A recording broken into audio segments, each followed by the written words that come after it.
Oui, moi c'est Mouye Henry, alias Ngando Piquet, que vous connaissez tous. Je suis devant vous, je me présente devant vous. Vous me connaissez, je vous connais.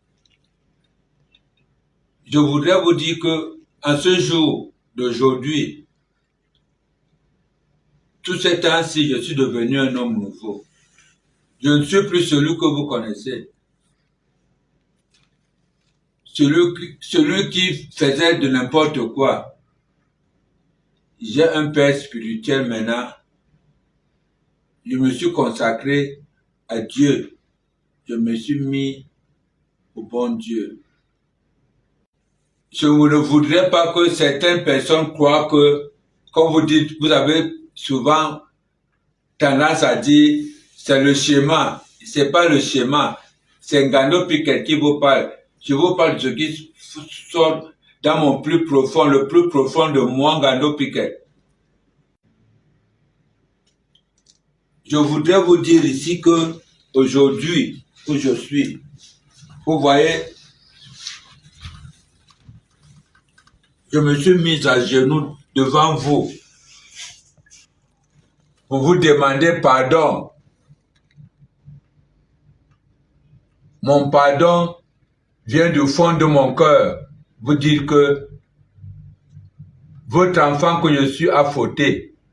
Oui. Je demande pardon au chef de l'État, à son Excellence le président de la République du Cameroun, Monsieur Paul Biya, à la première dame du Cameroun, Madame Chantal Biya. Je demande pardon au président de l'Africa Foot, Monsieur Samuel Eto'o. Je demande pardon à son Excellence, le professeur, Sa Majesté, Moïse Kombi, pardon. Si ce que j'ai dit, c'est parce que c'est une parole de détresse qui est sortie au fond de moi.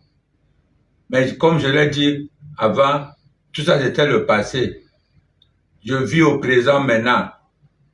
Je viens auprès de vous pour vous demander pardon à tous, au plus grand jusqu'au plus petit supporter du Cameroun. C'est moi, Ngando Piquet, je suis entouré de mes enfants. Certains sont en voyage, tous devaient être là. Je voudrais vous dire aussi que ce qui s'est passé en Côte d'Ivoire, ce que j'ai dit en Côte d'Ivoire, même mon père spirituel n'a pas été content de moi. Il me l'a fait savoir. Je vous supplie, je vous demande pardon. Vous savez que personne d'autre n'aime le vert rouge jaune que moi. J'ai toujours combattu pour mon vert rouge jaune à travers le monde entier. Shalom à tous, je suis son archevêque Etimbi Gilbert, ambassadeur aussi de la paix et de la lutte contre la souffrance en Afrique. Et à la suite de ce que nous venons d'entendre, moi je l'appelle affectueusement Papa Ngando par rapport à son âge et tout, et ses enfants, et d'autres aussi qui ne sont pas là. Et je crois que parmi plusieurs Camerounais que nous sommes, je suis aussi de ceux-là qui ont été tellement peinés et touchés par leur sortie au niveau de la Côte d'Ivoire lors de la CAN 2024 qui a eu lieu en Côte d'Ivoire. Et comme tous vous le savez, dans leur appel de détresse et tout, nous sommes sentis humiliés. Et je n'ai pas manqué de leur dire que c'est pas bien, c'est pas du tout bien parce que notre fierté a été touchée, voilà. On s'est sentis vraiment tous un peu dérangés par ces sorties. Et je crois qu'eux-mêmes étant rentrés au pays, ils sont restés dans le silence. Ils ont continué dans la prière.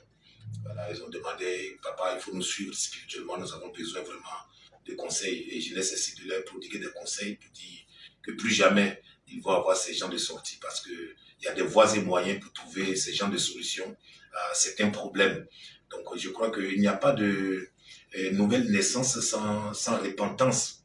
Vous savez que quand quelqu'un décide de donner sa vie à Dieu, voilà, il faut l'aider. Et nous, notre travail en tant que les dirigeants d'église, les hommes de Dieu, c'est de conseiller, c'est de prier, c'est de leur dire, bon, voilà le chemin qu'il faut suivre. Donc, je crois que par ma voix aussi, je demande aussi pardon pour les attitudes qu'ils ont eues. Pardon, que vraiment la nation les pardonne.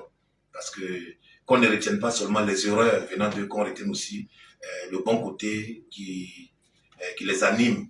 Et je crois qu'on doit aussi les soutenir dans la prière parce qu'ils ont besoin qu'on les soutienne dans la prière.